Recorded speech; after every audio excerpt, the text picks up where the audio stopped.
Hello, students. This is Dr. Henry, and I'm your instructor for DAT 120, which is Office Management for Dental Assisting. This is part 3 of our look at Chapter 20. For those of you who watched videos 1 and 2, you'll know that we stopped off with the treatment planner. And so if you go to page 365, we're going to pick up with where we were, which was pretty much finishing up the toolbar and our look at the toolbar. So we should kind of pick up looking at treatment plans for the patient Brent Crosby. So I just wanted to let you know where we were in the book on page 365. Now I'm going to flip over to the treatment planner where we were. All right, so we're still on Brent Crosby, and before we left, we were looking at this. Is not the treatment planner. This is the treatment planner. That was the patient chart. Here we're in the treatment planner, and we had finished looking at those particular icons that were specific to the treatment planner. Now, I believe the book has us looking at Brent Crosby because he already has some treatment plan cases already set up. And notice we have a panel here that's somewhat similar or a little bit similar to the panel that we saw in the perio chart, in that the way you navigate between these, you just click on it. By default, we're on the treatment plan case setup. This is where we would add new treatment plans or see existing treatment plans. Then they have a place for insurance. So all of this is pulling from the family file or that the patient has established. So it already shows kind of the information here. If he had insurance that covered some of this, it would be showing the totals that the insurance would pay. And then the last thing is the portion that the guarantor, which is normally the head of household, in this case the patient, how much they would have to pay for this particular treatment plan case that was highlighted. So that was insurance. Then supporting information. Sometimes, if the patient decides to do some kind of special financing, if your particular dental office does that, if they're in the middle of the process or they need it and they want to research that option, you can make notes here related to the choices they made on how they're going to pay for it. Case status history. So here's a history or a look back at the current plans that he has, or at least the one that we're on. It shows when it was created. If any comments were attached to it, you could review those here before you talk with the patient. Case presentation setup. If there had been any setups pulled in, let me say this, because you can add some, it would be shown or displayed here. And then in the settings area, you can make a couple of changes. We're probably not going to go this deep into it, but here's where the office would have that information so that staff could apply it to each patient if needed. All right, so I'm going to go back to the treatment plan case area, and notice that Mr. Crosby has 3 treatment plans already set up, and they're in these little folders, and each one has a title that tells you, okay, what is this option? And so if you look, he has had, I believe, tooth 30 has been extracted. So here were some options. I don't know if these were created before or after that tooth extraction, but on this very first one that we're on, it's called bridge. So making a bridge for tooth 30, it would require 2 visits. You see here on the right, it shows what procedure will be done during visit 1, which ones will be done during visit 2. It shows a description. It shows how much it would cost. The patient portion versus the total fee if they have insurance or any kind of discounts or anything. Also, at the end of it, there is a little, it's a chain link icon with a green background. And so this is a link. And so if there are several ways or more than one way for the patient to solve the problem, then you can link these cases, because as you notice, all 3 of these are related to tooth 30. So these are 3 different ways that Mr. Crosby can address that tooth or solve that problem or correct it. And so you want them to be connected because if they're not, it'll look like it's a standalone case for a separate issue.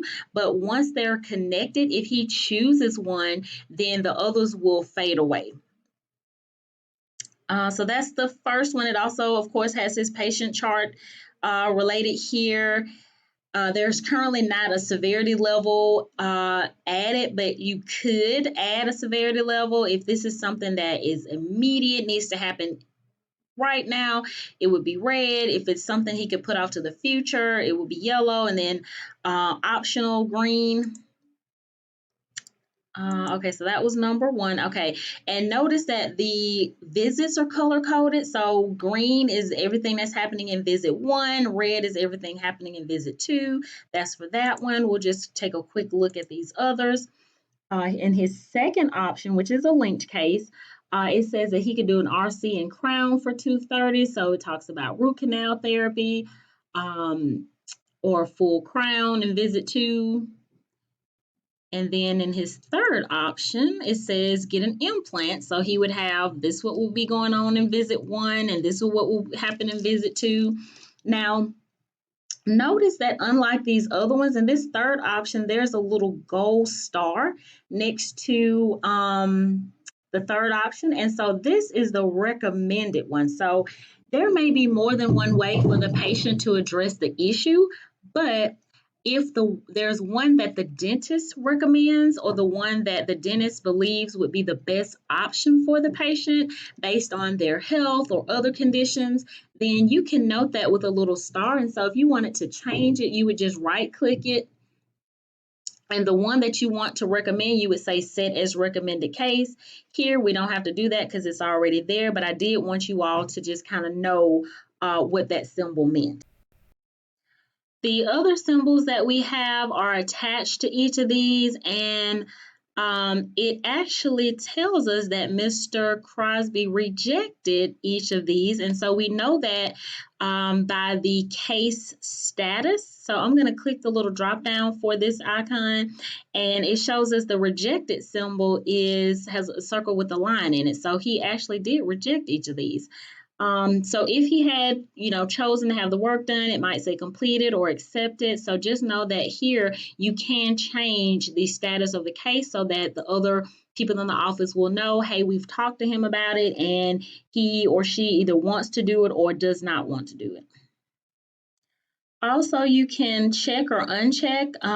If you have a patient that's been with your office a while and if they've had a lot of different procedures, sometimes you may want to clear the board by not seeing every single thing. But then again, sometimes it is best to know the entire patient history. So you can check or uncheck these boxes if you want to see all the completed cases they ever had or all their rejected cases as well. Okay, now I'm on page 366, and at the bottom it talks about using the presenter icon. Remember, I talked about that the presenter icon assists you with patient information and education. So the book talks about using the root canal. So, for example, for this root canal therapy, if your patient was like, I don't know what a root canal is or how it works, then you could go to the presenter. It may take a second or two to load. Okay. Now we are in the presenter, and it actually shows the patient chart again. And there are some options over here on the right.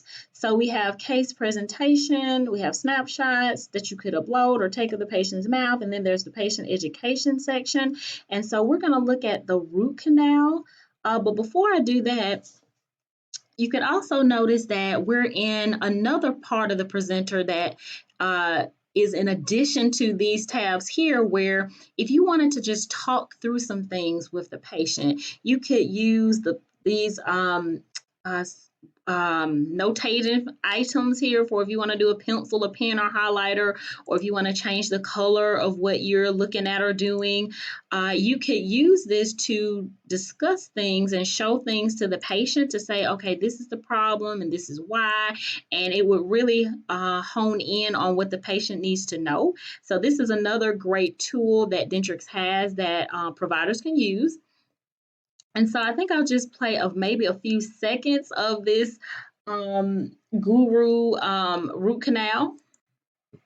Hello, students. I'm back in the book. I know it was an abrupt interchange, but when I tried to play the guru video in the case presenter inside of Dentrix, I had an error to occur. So I'm going to stop the video here and try to figure out what went wrong, and then I'll pick up in a fourth video. Thanks for watching. Bye.